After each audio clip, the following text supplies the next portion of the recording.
El-Erian says he bought Bitcoin but sold it too soon. Here's when he'd be willing to buy it again.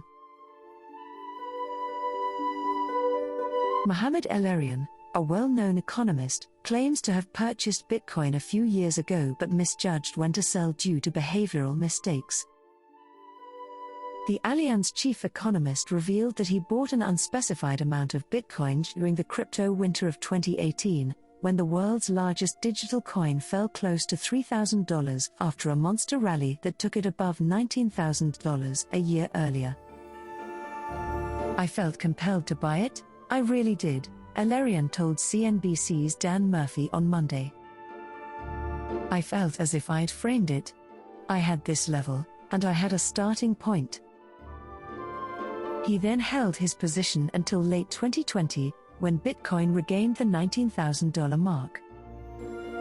A few months later, Bitcoin continued its wild ride, reaching a record high of more than $60,000.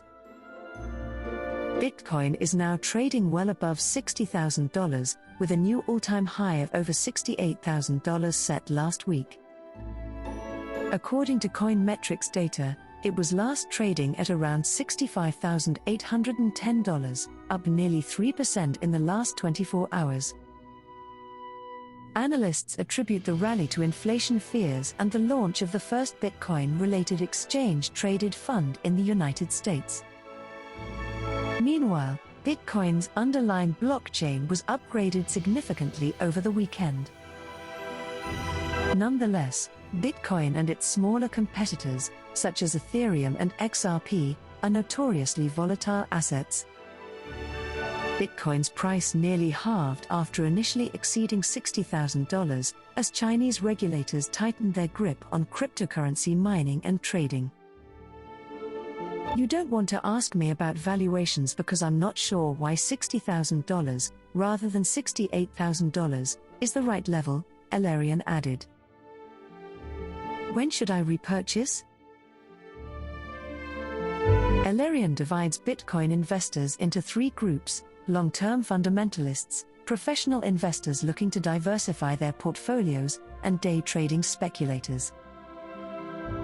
The economist stated that he would only feel comfortable buying again after some of the market's speculators have been shaken out. According to him, the first two types of investors are really strong foundations for that market long-term. The other two levels are fairly solid in terms of supporting Bitcoin and other cryptocurrencies, El-Erian said. The underlying technology and model are critical here, and those two factors will have a significant impact in the coming years. El-Erian, like the cryptocurrencies evangelists, believes it is a very disruptive force. However, he does not believe it will ever become a global currency comparable to the US dollar. "I believe it will always exist in the ecosystem, but it will never be a global currency," he says. "It will not be able to replace the dollar." Unlike many cryptocurrency skeptics, the former PIMCO CEO does not believe Bitcoin can be regulated out of existence. If the West is not careful, China will set global standards. As more mainstream investors enter the market, El-Erian believes the crypto industry should begin engaging with regulators sooner rather than later in order to avoid the regulatory headwinds that have befallen internet behemoths such as Amazon, Google, and Facebook. "When I speak to people in the crypto industry, I tell them they have a responsibility not to repeat Big Tech's mistake," El-Erian said. Big Tech's big mistake was that it didn't realize it was becoming systemically important, so it didn't engage in preemptive regulatory discussions. "There are concerns about illicit payments, there are concerns about fraud, and there are concerns about platform stability," he added. El-Erian warned that China may seek to outpace the United States and other Western countries in terms of digital currency and blockchain technology. While the world's second-largest economy has largely prohibited cryptocurrency-related activities, it has ambitious plans to create its own central bank digital currency and to use the blockchain technology that underpins many cryptocurrencies in other fields, such as intellectual property. If the West is not careful, China will define global standards, El-Erian said.